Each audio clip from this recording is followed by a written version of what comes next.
সকালবেলা উঠি দেখি বৃষ্টি আর বৃষ্টি। দেখুন মেঘে ডাকতেছে। আজকে এই পাশের কাজ বন্ধ।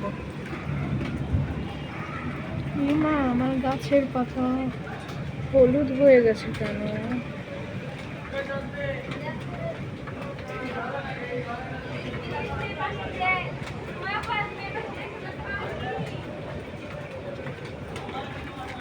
পুঁই শাকগুলো মাশাআল্লাহ অনেক সুন্দর হয়েছে।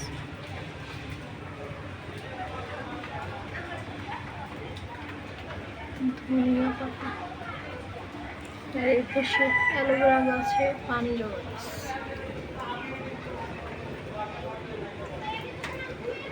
অনেকদিন পরে একদম ঠান্ডা ঠান্ডা ওয়েদার। মহিলাদের কোনো কাজ নেই, বৃষ্টির মধ্যে বাসায় না থাকতে বাইরে বের হয়েছে।